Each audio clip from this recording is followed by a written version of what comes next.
الحمدللہ رب العالمین والصلاة والسلام علی محمد الامین فاعوذ باللہ من الشیطان الرجیم بسم اللہ الرحمن الرحیم۔ خواتین و حضرات، ہم میزان حصہ دوم کے 7ویں باب کا مطالعہ کر رہے ہیں۔ یہ حدود و تعزیرات کا باب ہے۔ اس پہ وہ سزائیں زیر بحث ہیں جو اللہ پروردگار عالم نے اپنی شریعت میں مقرر فرمائی ہیں۔ قتل و جراحت کی سزا کا ہم مطالعہ کر چکے ہیں۔ اب زنا کا باب شروع ہو رہا ہے۔ اس سے پہلے بطور استدراک میں عرب کے اس دستور کی وضاحت کرنا چاہتا ہوں جس کے بارے میں نے یہ عرض کیا ہے کہ رسول اللہ صلی اللہ علیہ وسلم کے زمانے میں دیت کے فیصلے اسی کے مطابق کیے گئے۔ میں نے کئی جگہ اس طرف توجہ دلائی تھی کہ دیت کے بارے میں جب ضیاء الحق صاحب کے زمانے میں بحث شروع ہوئی تو اس وقت دیت کی تحقیق کے عنوان سے میں نے ایک مضمون لکھا تھا، یہ اب میری کتاب برہان کا حصہ ہے۔ اس میں اس کی تمام تفصیلات بیان کر دی گئی ہیں۔ اسی میں سے چند چیزیں میں آپ کی خدمت میں پیش کر رہا ہوں تاکہ یہ بالکل واضح ہو جائے کہ فی الواقع عربی کا دستور تھا جس کو رسالت بآب صلی اللہ علیہ وسلم نے قرآن مجید کے حکم کے مطابق نافذ کیا۔ یہ آپ کی طرف سے کوئی شرعی حکم نہیں تھا، یعنی اللہ تعالیٰ نے یہ بات واضح کر دی کہ دیت ادا کی جائے اور اس کو سوسائٹی کے عرف پر چھوڑ دیا۔ رسالت بآب صلی اللہ علیہ وسلم نے جس طریقے سے معروف کے مطابق مہر مقرر کیے، معروف کے مطابق نان و نفقے کے فیصلے کیے، اور اس میں جو کچھ بھی کہا گیا وہ کوئی شریعت کا ابدی حکم نہیں بنا، بالکل اسی طریقے سے دیت کے فیصلے بھی عرب کے معروف کے مطابق کیے۔ چنانچہ میں یہ عرض کر چکا ہوں کہ ہمارے لیے بھی اب یہی قرآن مجید کا حکم ہے کہ جو ہمارے معاشرے کا دستور ہو اس کے مطابق دیت ادا کریں، اور اگر معاشرے میں پہلے سے کوئی دستور موجود نہیں ہے، کوئی روایت قائم نہیں ہوئی، تو پھر ہمارے ارباب حل وقت حالات کے لحاظ سے جس چیز پر مطمئن ہو جائیں اسی کو قانون بنا دیا جائے۔ یہ ظاہر ہے کہ حالات کے لحاظ سے کیا گیا ایک انسانی فیصلہ ہوگا، وقت کے ساتھ اس میں تبدیلیاں ہو سکتی ہیں۔ ہمارے فقہا بھی اس معاملے میں بالکل واضح رہے ہیں کہ جو چیزیں کسی زمانے کے عرف پر مبنی ہوتے ہیں وہ عرف کے تبدیل ہو جانے سے تبدیل ہو جاتی ہیں، اور شریعت کے تمام احکام جن میں عرف کو یہ اہمیت دی گئی ہے اسی اصول پر دیکھے جاتے ہیں، جس طرح کہ میں نے نان و نفقے کے بارے میں، مہر کے بارے میں توجہ دلائی ہے۔ میں نے برہان میں لکھا تھا کہ دیت سے متعلق عرب کا یہ دستور کیا تھا، یعنی پہلے اس حقیقت کو واضح کیا تھا کہ قرآن مجید نے دیت کی کوئی مقدار معین نہیں کی۔ اس نے عورت، مرد، آزاد، غلام کی دیت میں کوئی فرق نہیں کیا۔ اس نے صرف یہ کہا ہے کہ دیت ادا کی جائے، اور دوسری جگہ وضاحت کر دی ہے کہ اس معاملے میں فاتباع بالمعروف، معروف کے مطابق فیصلے کیے جائیں۔ دیت سے متعلق عرب کا یہ دستور کیا تھا؟ شعرائے جاہلیت کے کلام اور ایام العرب کا مطالعہ کرنے سے معلوم ہوتا ہے۔ ایام العرب ایک تعبیر ہے جو اس مقصد کے لیے اختیار کی جاتی ہے کہ زمانہ جاہلیت میں عربوں کے ہاں جو بڑے بڑے واقعات پیش آئے، ایسے معاملات ہوئے کہ جنہوں نے ان کی تاریخ پر اثر ڈالا، ان کو جب ہم پڑھتے ہیں، مطالعہ کرتے ہیں تو اس تعبیر سے ادا کرتے ہیں۔ دیت سے متعلق عرب کا یہ دستور کیا تھا؟ شعرائے جاہلیت کے کلام اور ایام العرب کا مطالعہ کرنے سے معلوم ہوتا ہے کہ ابتدا میں ہر اس شخص کی دیت جس کا نسبی تعلق کسی قبیلے کے ساتھ سری ہو 10 اونٹ مقرر تھی۔ یعنی عرب کے قبائل تھے اور ان میں ظاہر ہے کہ جو لوگ ان قبیلوں سے نسبت رکھتے تھے اور ان کی نسبت بالکل سری تھی، اس میں کوئی دوسری رائے نہیں ہو سکتی تھی، یا وہ نسبت ایسی نہیں تھی کہ جیسی کسی حریف کی نسبت ہوتی ہے، تو ایسے سب لوگوں کے لیے 10 اونٹ دیت مقرر تھی۔ ابتدا میں عرب کا دستور یہی تھا۔ قبیلے کے حلیف اور باندی کے بیٹے کی دیت سریح کی دیت کا نصف، عورت کی دیت مرد کی دیت کے مقابلے میں آدھی تھی۔ یعنی جس طریقے سے 10 اونٹ سری کی دیت تھی، سری کے بارے میں بھی میں نے یہاں یہ نوٹ لکھ دیا ہوا ہے کہ یہ لفظ ہر اس شخص کے لیے بطور اصطلاح مستعمل تھا جس کا نسبی تعلق کسی قبیلے کے ساتھ قطعی ہو۔ یعنی تعلق کے بارے میں اگر کوئی سوال نہیں ہے، کوئی بحث نہیں ہے، تعلق واضح ہے، تو پھر اس کو سریح کہا جاتا تھا، اور اس کی دیت عربوں کے ہاں پہل 10 اونٹ مقرر تھی۔ اس میں جو فرق کیا جاتا تھا وہ کیا تھا؟ وہ یہ تھا کہ اگر قبیلے کا حلیف ہے، یعنی اس کی نسبت سری نہیں ہے، قبیلے کا حلیف ہے یا وہ باندی کا بیٹا ہے، تو پھر سریح کی دیت کا نصف، ظاہر ہے کہ وہ 10 اونٹ ہے تو یہ 5 اونٹ، اور عورت کی دیت مرد کی دیت کے مقابلے میں آدھی تھی۔ یہ عرب کا دستور تھا۔ صاحب اغانی اوس و خزرج کے مابین ایک جنگ کے واقعات بیان کرتے ہوئے لکھتے ہیں۔ یہ ایک بہت ہی مفصل کتاب ہے جس میں ویسے تو موسیقی سے متعلق اور شاعری سے متعلق چیزیں جمع کی گئی ہیں، لیکن عرب کی بہت سی روایات کا بھی اس میں ذکر آ گیا ہے۔ خود ڈاکٹر جواد علی نے المفصل فی تاریخ العرب قبل الاسلام میں جن ماخذ سے اپنی کتاب مرتب کیا ان میں ایک بڑا ماخذ یہ بھی ہے۔ صاحب اغانی اوس و خزرج کے مابین ایک جنگ کے واقعات بیان کرتے ہوئے لکھتے ہیں، وَكَانَتْ دِيَةُ الْمَوْلَى فِيهِمْ وَهُوَ الْحَلِيفُ خَمْسًا مِنَ الْإِبِلِ وَدِيَةُ السَّرِي 10، اور ان کے ہاں مولا یعنی حلیف کی دیت 5 اونٹ اور سری کی دیت 10 اونٹ مقرر تھی۔ المفصل فی تاریخ العرب قبل الاسلام کے مصنف جواد علی نے لکھا ہے، وَأَمَّا إِذَا كَانَ الْقَتِيلُ حَجِينًا فَتَكُونُ دِيَتُهُ نِصْفَ دِيَةِ السَّرِي وَتَكُونُ دِيَةُ الْمَرْأَةِ نِصْفَ دِيَةِ الرَّجُلِ، اور مقتول اگر باندی کا بیٹا ہو تو اس کی دیت سری کی دیت کے مقابلے میں آدھی، اور عورت کی دیت مرد کی دیت کا نصف ادا کی جاتی تھی۔ یعنی یہ حوالے میں نے دے دیے ہیں تاکہ یہ بات واضح رہے کہ یہ جو کچھ بھی فرق ہمارے ہاں فقہ میں روایت کیے جاتے ہیں یہ حقیقت میں شریعت کے قائم کردہ نہیں ہے، یہ تمام فرق عربوں کے دستور میں موجود تھے کہ باندی کی دیت کم ہونی ہے، یا باندی کے بیٹے کی دیت کم ہونی ہے، یا حلیف کی دیت کم ہونی ہے، یا عورت کی دیت کم ہونی ہے۔ یہ سب چیزیں عربوں کے دستور میں پہلے سے موجود تھیں۔ اس کے بعد میں نے لکھا ہے، بعض قبائل اپنے شرف کی بنا پر دوہری دیت لیتے، یعنی یہ بھی رواج تھا کہ ہم چونکہ بڑے قبیلے سے تعلق رکھتے ہیں، ہماری عزت و ہمارا اکرام یہ تقاضا کرتا ہے کہ اگر ہمارے ہاں کوئی معاملہ اس طرح کا ہوگا تو ہم دوہری دیت لیں گے، یعنی عام لوگوں کے ہاں اگر 10 اونٹ مقرر ہے تو ہم 20 اونٹ لیں گے۔ بعض قبائل اپنے شرف کی بنا پر دوہری دیت لیتے اور بعض فضل و عنایت کے طور پر دوسروں کو دوہری دیت ادا کرتے تھے۔ یعنی یہ بھی ایک رواج تھا کہ ٹھیک ہے ہم چونکہ بڑے ہیں تو ہم آپ کو اگر ہمیں دیت ادا کرنی ہے تو دوہری دیت ادا کریں گے۔ یہ دوسروں پر فضل و عنایت کا اظہار تھا، فیاضی کا اظہار تھا۔ المفصلی میں ہے، رویہ ان الغطاریف وہم قوم الحارث ابن عبداللہ ابن بکر بن یشکر کانوا یاخذون للمقتول منہم دیتین ویؤتون غیرہم دیتا واحدہ واذا وجبت علیہم، وکان لبنی عامر بن بکر بن یشکر وہم من الغطاریف ایضا دیتان ولسائر قومہ دیہ، وورد انی ان بنی اسود بن رزن کانوا یودون فی الجاہلیت دیتین دیتین۔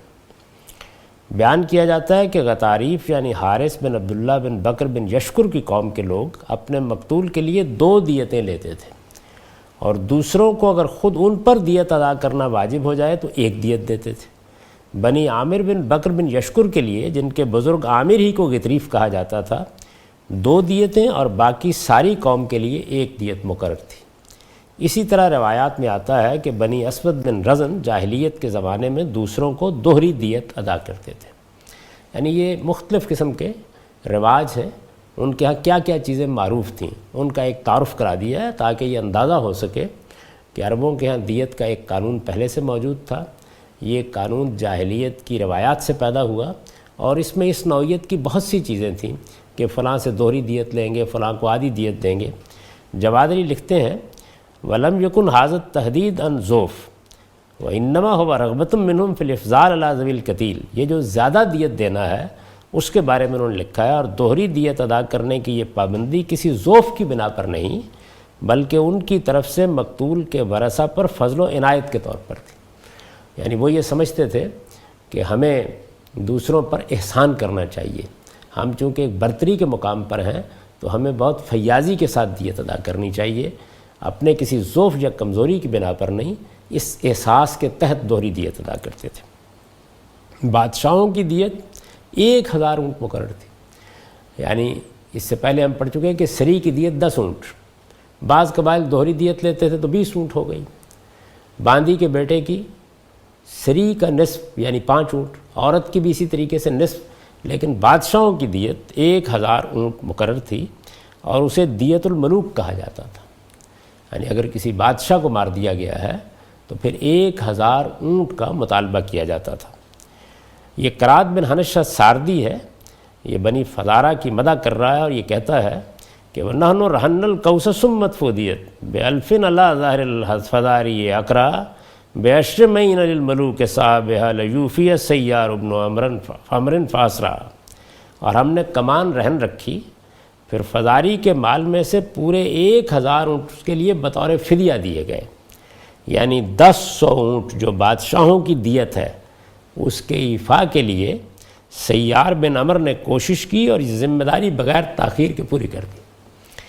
تو ان دونوں اشعار میں اس نے یہ بتایا ہے کہ بادشاہوں کی دیت کیا تھی اور ہمارے ایک معاملے میں کس طرح بادشاہوں کی دیت پر فیصلہ ہوا۔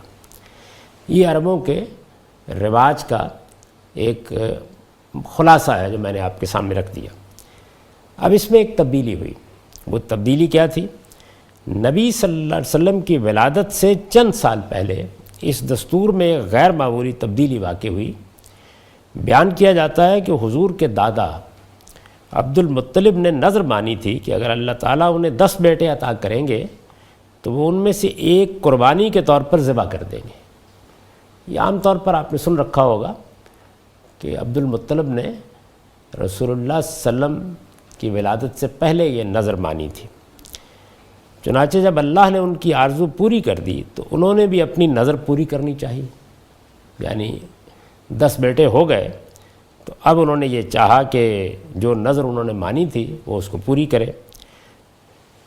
چنانچہ جب اللہ نے ان کی آرزو پوری کر دی تو انہوں نے بھی اپنی نظر پوری کرنی چاہیے۔ بیٹے کے انتخاب کے لیے قرعہ ڈالا گیا، 10 بیٹے ہیں، اب ان میں سے ایک بیٹے کو اللہ کی راہ میں ذبح کر دینا ہے، تو اس میں انتخاب کیسے کیا جائے؟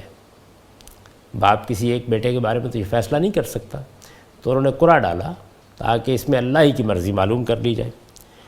بیٹے کے انتخاب کے لیے قرعہ ڈالا گیا تو وہ عبداللہ کے نام پر نکلا، یعنی رسول اللہ صلی اللہ علیہ وسلم کے والد۔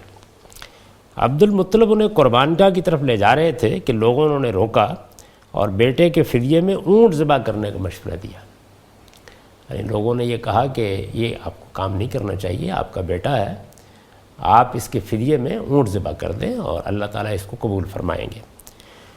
اس زمانے میں جیسا کہ ہم نے بیان کیا ہے دیت کی مقدار 10 اونٹ مقرر تھی، چنانچہ 10 اونٹوں اور عبداللہ کے نام پر قرعہ ڈالا گیا، یعنی ایک طرف 10 اونٹ رکھ دیے جاتے اور دوسری جانب عبداللہ کا نام۔ ہر مرتبہ قرعہ عبداللہ ہی کے نام پر نکلا، یہاں تک کہ اونٹوں کی تعداد 100 ہو گئی، یعنی 10 اونٹوں پر قرعہ ڈالا گیا، پھر 20 پر ڈالا گیا، پھر 30 پر ڈالا گیا۔ جب اونٹوں کی تعداد 100 ہو گئی تو کیا ہوا؟ اس مرتبہ قرعہ ڈالا گیا تو اونٹوں پر نکلا، یعنی یہی تجویز دی گئی تھی کہ آپ اونٹ پیش کرتے چلے جائیے، اب آخر میں جہاں جا کے یہ فیصلہ ہو جائے گا کہ اتنے اونٹ قبول ہیں تو انہی کو آپ قربان کر دیجیے۔ اس مرتبہ قرعہ ڈالا گیا تو اونٹوں پر نکلا۔ روایتوں میں پر آتا ہے کہ اس واقعے کے بعد عربوں بالخصوص قریش میں دیت کی مقدار 100 اونٹ قرار پائی۔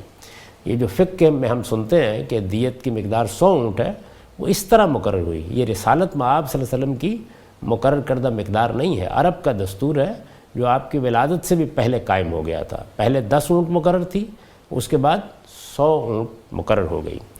چنانچہ ابن عباس رضی اللہ عنہ فرماتے ہیں کانت الدیۃ یومئذ 10 من الابل وعبد المطلب اول من سن دیۃ النفس 100 من الابل فجرت فی قریش والعرب 100 من الابل۔ کیا ہوا؟ دیت اس زمانے میں 10 اونٹ تھی، یہ عبد المطلب ہیں جنہوں نے سب سے پہلے 100 اونٹ دیت مقرر کی، یہ ابن عباس رضی اللہ عنہ نے بیان فرمایا ہے۔ چنانچہ قریش اور عرب میں دیت کی یہی مقدار رائج ہو گئی۔ یہ عرب کا دستور ہے۔ اس کی بہت سی اور تفصیلات بھی میں نے اپنے اس مضمون میں بیان کی ہیں، ان کو اگر کوئی شخص چاہے تو دیکھ سکتا ہے، لیکن یہ اتنا خلاصہ یہاں بیان کرنا ضروری تھا تاکہ یہ بات واضح رہے کہ یہی دستور ہے جس کے مطابق فیصلے کیے گئے ہیں۔ یعنی جو مہر کا رواج کسی خاندان میں تھا اس کے مطابق مہر دے دیے گئے، جو دیت کا رواج عربوں میں تھا اس کے مطابق دیت ادا کر دی گئی۔ ہمارے ہاں لوگوں نے یہ کوشش کی کہ وہ ان روایات پر تنقید کریں جن میں مثال کے طور پر عورت کی دیت آدھی مقرر کی گئی ہے، اور یہ ثابت کرنے کی کوشش کریں کہ ایسا نہیں تھا، عربوں کے یہی رواج تھا، اسی رواج کے مطابق فیصلے ہوئے۔ قرآن کا حکم یہی ہے کہ معاشرہ جس دیت پر راضی ہے، جو اس کے ہاں کا رواج ہے، جو عرف قائم ہو چکا ہے یا قائم ہو جائے، اس کے مطابق دیت کے فیصلے کر دیے جائیں۔ اس سے یہ خود بخود بات واضح ہو گئی کہ اس میں مقدار یا فلاں کے لیے آدھی یا فلاں کے لیے پوری، اس کا شریعت سے کوئی تعلق نہیں ہے، اس کا تعلق اس وقت کے رواج سے تھا۔ ہم اپنے فیصلے اس زمانے کے رواج کے مطابق کریں گے، اور اگر ہمارے ہاں کوئی رواج یا عرف نہیں ہوگا تو ہم اس کے لیے ارباب حل وقت کسی مجلس میں یہ فیصلہ کر لیں گے۔ یہی طریقہ ان سب چیزوں کے بارے میں اختیار کیا جائے گا جن کو اللہ تعالیٰ نے عرف پر چھوڑ دیا ہے۔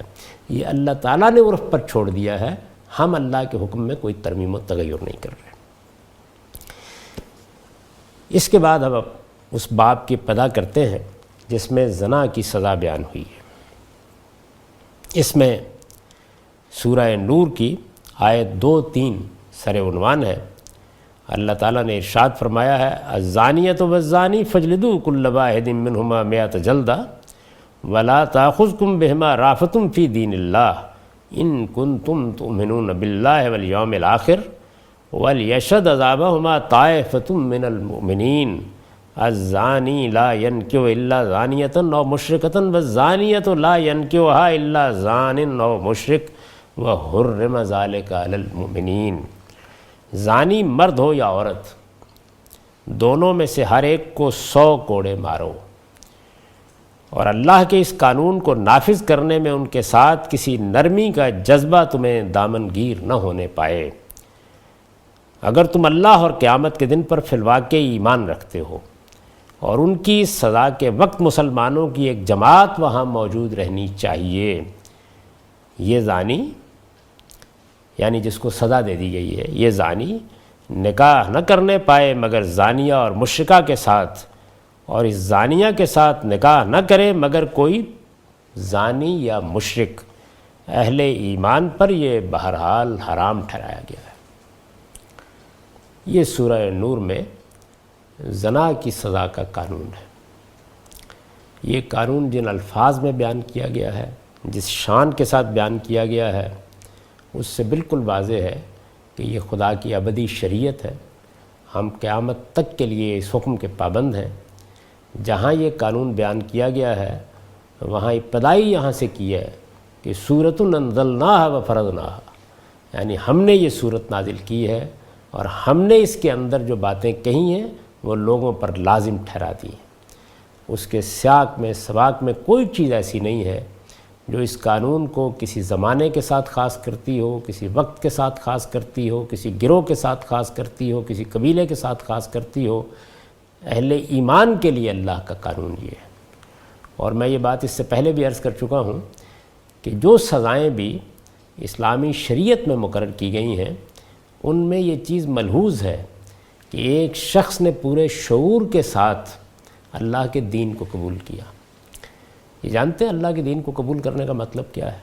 یعنی اللہ کو اپنا بادشاہ مان لیا، اپنا معبود مان لیا، یہ مان لیا کہ میں محمد الرسول اللہ صلی اللہ علیہ وسلم نے جو کچھ قانون دیا ہے اس کی پیروی کروں گا، پورے شعور کے ساتھ اپنے نفس کے تزکیے کے لیے تیار ہو گیا، اپنی تطہیر کے لیے تیار ہو گیا، یہ عہد باندھا۔ قرآن اس کو عہد اور میثاق سے تعبیر کرتا ہے۔ یہ عہد باندھا، دوسرے لفظوں میں کہیے کہ اللہ کے رسول کے ہاتھ پر بیعت کر لی کہ میں اب پابند رہوں گا۔ ہم جب اسلام میں داخل ہوتے ہیں، شعوری طور پر اسلام میں داخل ہوتے ہیں، تو ہم اصل میں اللہ اور اللہ کے رسول کے ساتھ عہد باندھتے ہیں۔ اس کے بعد اس نے چوری کر لی ہے، اس کے بعد اس نے زنا کا ارتکاب کیا ہے، اس کے بعد اس نے فساد پیدا کرنا شروع کر دیا ہے، تو اب یہ عام جرم نہیں رہا۔ اس وجہ سے سزائیں بھی سخت ہیں، یعنی یہ سزائیں ان کے لیے نہیں ہیں جنہوں نے اسلام قبول نہیں کیا، اس کی دعوت ابھی ان کی سمجھ میں نہیں آئی، انہوں نے اللہ تعالیٰ کے ساتھ وفاداری کا کوئی عہد نہیں باندھا۔ یہ بڑی بدیہی بات ہے کہ جب آپ کسی عہد میں بن جاتے ہیں تو آپ کا شعور اور آپ کی وفاداری کی سطح دونوں اس کے مطابق طے ہوتی ہیں۔ چنانچہ ہم مسلمانوں کے لیے یہ قانون اس لیے ہے کہ تم نے چوری کی، یہ بجائے خود ایک جرم ہے اور یہ قابل سزا ہے، اس کی سزا سخت ہونی چاہیے۔ یہ انسان کے مال کے خلاف ایک بڑے جرم کا ارتکاب ہے، یا زنا کیا، یہ انسان کی آبرو کے خلاف ایک بڑے جرم کا ارتکاب ہے، اس کے نتیجے میں سوسائٹی اختلال میں مبتلا ہو جائے گی، یہ کوئی معمولی چیز نہیں ہے۔ لیکن کوئی نرمی ہو سکتی تھی تمہارے ساتھ، تم نے تو خدا سے عہد باندھنے کے بعد اس جرم کا ارتکاب کر لیا ہے، تم نے اپنے پروردگار کو اپنا بادشاہ ماننے کے بعد اس کی ہدایت کی خلاف ورزی کر لی ہے، اس وجہ سے اس جگہ پر پہنچ گئے ہو اور پھر اس طرح خلاف ورزی کی ہے کہ قانون کی گرفت میں بھی آ گئے ہو، تو اب تمہیں سخت ترین سزا ملے گی۔ یہ وہی چیز ہے جس کو قرآن نے ایک دوسرے اسلوب میں واضح کیا ہے۔ سورہ احزاب میں رسالت مآب صلی اللہ علیہ وسلم کی ازواج مطہرات کو مخاطب کر کے یہ کہا ہے کہ تم یہ فیصلہ کر لو کہ تمہیں اللہ کے رسول کے ساتھ رہنا ہے یا عام عورتوں کی زندگی بسر کرنی ہے۔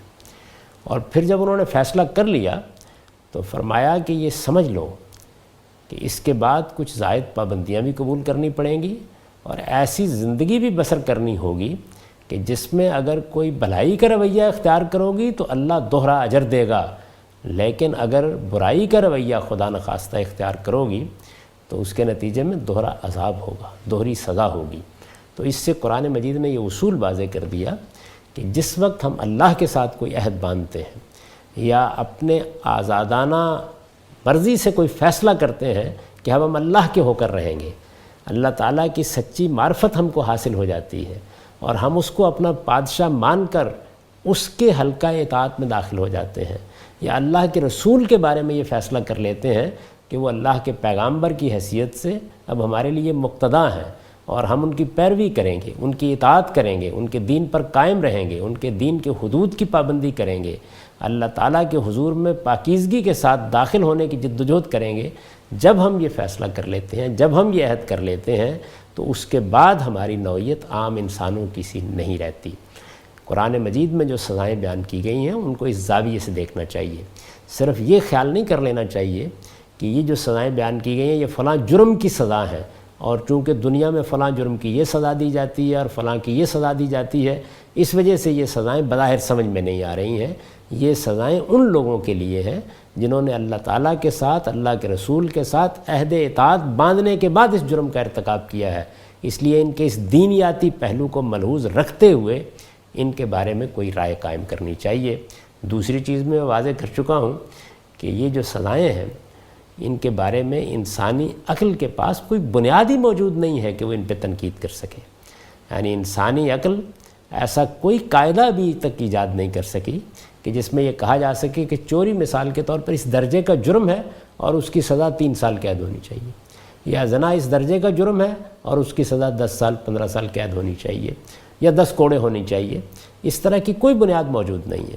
اس معاملے میں فیصلہ ہی اس کائنات کا پروردگار کر سکتا ہے، اور یہ فیصلہ اس نے فرمایا ہے، لیکن ان کے لیے فرمایا ہے جو اس کے ساتھ عہد اطاعت مان لیتے ہیں، جو اس پر ایمان لے آتے ہیں، جو اس کے پیغمبر کی اطاعت کا کلادہ اپنی گردن میں ڈال لیتے ہیں، جو اس بات کا اعلان کر دیتے ہیں کہ اب وہ مسلمان ہو کر جئیں گے۔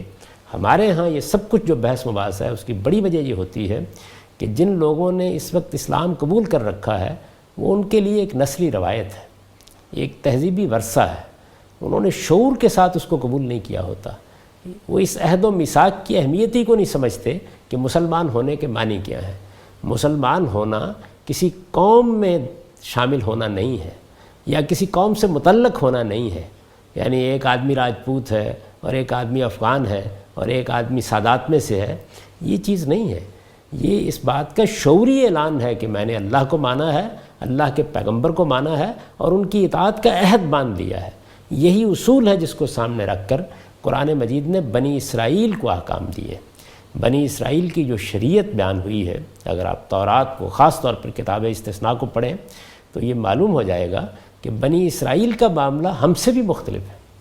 یعنی ان کا معاملہ یہ ہے کہ اللہ تعالیٰ نے ان کو اپنے دین کی گواہی کے لیے منتخب فرمایا، اور پھر اس کے بعد ایک لمبے عرصے تک، کم و بیش 2000 سال تک ان کے ہاں نبوت خاص رکھی گئی۔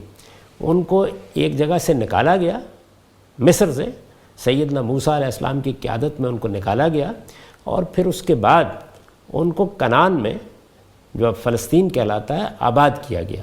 ان کے لیے اللہ تعالیٰ نے یہ فیصلہ کیا کہ وہ اسی طریقے سے اللہ کی منتخب قوم ہو کر جئیں گے جس طریقے سے اللہ پیغمبروں کا انتخاب کرتا ہے، اور ان کے ذمے یہ کام لگایا گیا کہ وہ اللہ کے دین کی گواہی دیں گے۔ اور اس کے لیے جو علاقہ مختص کیا گیا، اللہ تعالیٰ نے اس کو اپنے حکم کے تحت خالی کرا لیا، اور ان کو حکم دیا، انہیں ہدایت فرمائی کہ یہاں اللہ تعالیٰ کی توحید کا معبد بنایا جائے، جس کو ہم بیت المقدس کہتے ہیں۔ یہ خصوصی حیثیت ہے جن کی وجہ سے ان کے ہاں بعض ایسے احکام آپ کو ملیں گے جو مثال کے طور پر ہماری شریعت میں بھی نہیں ہے۔ یعنی ان کے ہاں شرک کا اگر ارتکاب ہو جائے، اسی طریقے سے کوئی آدمی جنابت میں مبتلا ہو جائے، اسی طرح سے کوئی شخص والدین کی نافرمانی کر دے، اسی طرح سے کوئی شخص بدکاری کا ارتکاب کر دے، تو بہت سخت احکام تھے۔ اس کی وجہ ان کی وہ خصوصی حیثیت ہے۔ ہمارے ساتھ تخفیف کا معاملہ کیا گیا ہے۔ انبیاء علیہم السلام کا سلسلہ ختم ہو گیا ہے، براہ راست اللہ کے پیغمبر موجود نہیں ہیں، ایک خاص علاقے میں یہ اب جمعیت نہیں رہی بلکہ دنیا بھر میں پھیل گئی ہے، اور اس کو پھیل جانا تھا۔ ان تمام چیزوں کا لحاظ کر کے جس طرح کہ امام فراہی نے اپنی تعلیقات میں بیان فرمایا ہے کہ تخفیف کا طریقہ اختیار کیا گیا ہے۔ چنانچہ زنا کی سزا کے بارے میں ایک نظر بائبل پر ڈال لیجئے، اس سے اندازہ ہو جائے گا کہ ان کے بارے میں احکام کی نوعیت کیا ہے۔ یہ کتاب استثناء ہے اور اس کا 22واں باب ہے۔ فرمایا ہے، اگر کوئی مرد کسی شوہر والی عورت سے زنا کرتے پکڑا جائے تو وہ دونوں مار ڈالے جائیں، یعنی وہ مرد بھی جس نے اس عورت سے صحبت کی اور وہ عورت بھی۔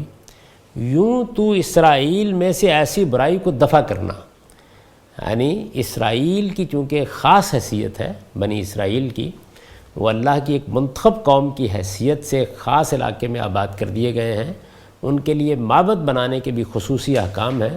تو یہ سخت حکم ان کو دیا گیا کہ اگر زنا کا ارتکاب کسی کی بیوی کے ساتھ ہو جاتا ہے، یعنی وہاں اس چیز کو بڑی اہمیت دی گئی کہ اب یہ کسی رعایت کا مستحق نہیں رہا، اس نے صرف بدکاری کا ارتکاب نہیں کیا، اس نے دوسرے کے گھر میں بھی ڈاکہ ڈالا ہے۔ تو فرمایا کہ وہ دونوں مار ڈالے جائیں، یعنی وہ مرد بھی جس نے اس عورت سے صحبت کی اور وہ عورت بھی۔ یوں تو اسرائیل میں سے ایسی برائی کو دفع کرنا، اگر کوئی کنواری لڑکی کسی شخص سے منسوب ہو گئی ہو اور کوئی دوسرا آدمی اسے شہر میں پا کر اس سے صحبت کرے، تو تم ان دونوں کو اس شہر کے پھاٹک پر نکال لانا اور ان کو تم سنسار کر دینا کہ وہ مر جائیں۔ یعنی یہاں پر بھی دیکھیے وہی سختی ہے، یہ بھی اصل میں دوسرے کے ساتھ منسوب ہو چکی ہے۔ لڑکی کو اس لیے کہ وہ شہر میں ہوتے ہوئے نہ چلائی، اور مرد کو اس لیے کہ اس نے اپنے ہمسائے کی بیوی کو بے حرمت کیا۔ یوں تو ایسی برائی کو اپنے درمیان سے دفع کرنا۔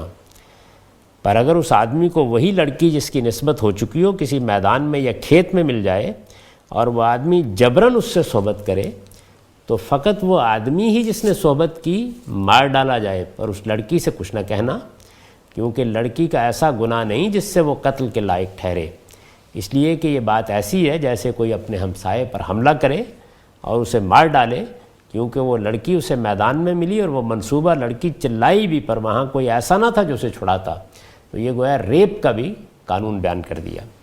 اگر کسی آدمی کو کوئی کنواری لڑکی مل جائے، یعنی اب یہ دیکھیے کہ یہ اب کنواری لڑکی ہے جس کی کسی سے نسبت بھی نہیں ہوئی، جو کسی کے گھر میں ابھی آباد بھی نہیں ہوئی، جس کی نسبت نہ ہوئی ہو، اور اسے پکڑ کر اس سے صحبت کرے اور دونوں پکڑے جائیں، تو وہ مرد جس نے اس سے صحبت کی ہو لڑکی کے باپ کو چاندی کی 50 مسکال دے، یعنی اس کے اوپر جرمانہ عائد کر دیا جائے، سزا مالی تاوان کی صورت میں دی جائے، اور وہ لڑکی اس کی بیوی بنے کیونکہ اس نے اسے بے حرمت کیا اور وہ اسے اپنی زندگی بھر طلاق نہ دینے پائے۔ یعنی کنواری لڑکی کے لیے یہ قانون بنا دیا گیا۔ اس میں ظاہر ہے کہ رعایت برتی گئی ہے، کیونکہ الڑ بچی ہے، ابھی پوری طرح اس شعور کے ساتھ بنی اسرائیل کے قانون میں داخل نہیں ہوئی، تو اس وجہ سے یہ فرمایا گیا کہ بس اس سزا پہ اکتفا کر لی جائے. لیکن اگر ایسا نہیں ہے، چونکہ قبائلی زندگی ہے اور قبائلی زندگی میں بہت چھوٹی عمر میں شادیاں ہو جاتی تھیں، تو اگر شادی ہو گئی ہے اور اب پورے شعور کے ساتھ کسی شوہر کو قبول کر لیا ہے تو پھر نوعیت بالکل مختلف ہو جائے گی. تو یہ میں نے عرض کیا کہ جس طریقے سے ہمارے ہاں دنیا کے عام قوانین کے مقابلے میں سختی ہے، اس لیے کہ ہم اللہ کے ساتھ عہد اطاعت میں بندھے ہوئے ہیں. ہم نے اللہ کے پیغمبر کے ساتھ بیعت کی ہے، اسلام قبول کیا ہے، تو گویا آپ کے ہاتھ میں اپنا ہاتھ دے دیا ہے. چنانچہ ہمارا معاملہ دنیا کے عام انسانوں کا نہیں ہے. تو ان سزاؤں میں جو سختی ہے اس کو اس کے لحاظ سے سمجھیے. اور بنی اسرائیل کا معاملہ کیا ہے؟ ان کے ساتھ اس سے بھی زیادہ سختی ہے. چنانچہ ان کا انتخاب جس اصول پر کیا گیا اسی اصول پر ان کو قوانین بھی دیے گئے ہیں. اور میں نے مثال دی کہ یہی معاملہ اللہ تعالیٰ نے قرآن مجید میں رسالت مآب صلی اللہ علیہ وسلم کی ازواج مطہرات کے ساتھ کیا ہے. اور میں یہ بات بھی اس سے پہلے عرض کر چکا ہوں اور بہت تفصیل سے اس پر گفتگو کر چکا ہوں کہ خود رسالت مآب صلی اللہ علیہ وسلم کے زمانے میں جو لوگ آپ کے براہ راست مخاطب ہوئے، آپ پر ایمان لائے اور انہوں نے کسی متعین حکم کی خلاف ورزی کر دی، ان کے معاملے کو بھی عام لوگوں پر قیاس نہیں کیا جا سکتا. اللہ تعالیٰ نے قرآن مجید میں اس کو حرابہ قرار دے دیا ہے. تو یہ خصوصی صورتحال اپنی بھی پیش نظر رکھیے، بنی اسرائیل کی بھی. اس کے بعد یہ سمجھ میں بات آ جائے گی کہ بنی اسرائیل کے لیے ہم سے مختلف قانون کیوں تھا اور ہمارے لیے بھی اتنی سختی کیوں ہے. یعنی 100 کوڑے مارے جائیں گے یا چور کا ہاتھ کاٹ دیا جائے گا، تو اس کی وجہ یہ ہے. اس کو پوری طرح سمجھ لینا چاہیے. تو یہ زنا کی سزا کا قانون ہے اب ہمارے لیے. اس آیت کو آپ جس زاویے سے بھی پڑھ کر دیکھ لیجئے، یہ حقیقت ہے کہ اس میں اس کی کوئی گنجائش نہیں ہے کہ یہ مانا جائے کہ یہ صرف کنوارے دانی کی سزا ہے. عربی زبان میں، ادب کے اسالیب میں، کلام کے عرف میں، قرآن مجید کی عام تعبیرات میں کسی چیز میں بھی اس کی کوئی گنجائش نہیں ہے. چنانچہ یہ حقیقت ہے کہ امام شافعی کا معاملہ تو الگ ہے، کیونکہ وہ یہ کہتے ہیں کہ جب ہمارے پاس کوئی روایت آ جائے گی تو ہم اسی کو قرآن کا بیان سمجھیں گے اور یہ بحث نہیں کریں گے کہ قرآن مجید کے الفاظ اس کو قبول کرتے ہیں یا نہیں کرتے. کیونکہ 2 4 5 مقامات پر ہم دیکھ چکے ہیں کہ جو بات ہم نے بظاہر سمجھی تھی اس سے ذرا مختلف صورتحال ہو گئی. لیکن جہاں تک احناف کا تعلق ہے وہ بالکل واضح ہے. وہ یہ کہتے ہیں کہ نہیں، اگر ہم یہ مانیں گے کہ یہ صرف کنوارے کے لیے خاص کر دیا گیا ہے تو پھر یہ نسخ ہوگا. یعنی اس کا مطلب یہ ہے کہ آیت کے الفاظ میں اس کی کوئی گنجائش نہیں ہے. اگر یہ بات مانی جائے گی تو اس کے معنی یہ ہوں گے کہ آیت سے جو حکم نکل رہا تھا، اللہ تعالیٰ نے جو قانون دیا تھا، اس قانون کو منسوخ کر دیا گیا ہے. میں اس پر بھی بڑی تفصیلی بحث کر چکا ہوں اور یہ بتا چکا ہوں کہ زبان بیان کے قواعد کی روح سے تبیین کیا ہوتی ہے، بیان کیا ہوتا ہے، وضاحت کیا ہوتی ہے. بیان اور وضاحت کا یہ مطلب نہیں ہے کہ ہم کسی کلام کے اوپر کسی چیز کو ٹھونس دیں گے. اس کے لیے ضروری ہے کہ ہم یہ ثابت کریں کہ الفاظ اس کا تقاضا کرتے ہیں، سیاق و سباق سے یہ بات نکلتی ہے، جملے کی تعلیف میں یہ مفہوم مضمر ہے، کلام کا عرف یہ کہتا ہے، جو لوگ اس زبان کے اولین مخاطبین ہیں اس سے یہی مطلب سمجھیں گے. یا پھر یہ کہ قرآن مجید نے بحیثیت اللہ کی کتاب کے یہ عرف قائم کر دیا ہے، اس کے یہ اور یہ دلائل ہیں. تو یہ چیزیں ہوں گی جن کی بنیاد پر کسی چیز کو بیان قرار دیا جائے گا. بیان قرار دینے کے ہرگز یہ معنی نہیں ہے کہ اپنی طرف سے ہم کوئی فیصلہ کر ڈالیں اور یہ کہیں کہ یہ بیان ہے. چنانچہ اس آیت میں جو حکم بیان کیا گیا ہے یہ سب کے لیے ہے. لیکن کیا سب کے لیے کا مطلب یہ ہے کہ جس سے بھی زنا کا ارتکاب ہو جائے؟ یہ میں آگے چل کر بتاؤں گا کہ یہ بھی انتہائی سزا ہے. اس کے دلائل کیا ہیں اور اس کی نوعیت کیا ہے، اس پر ہم تفصیل کے ساتھ بحث کریں گے.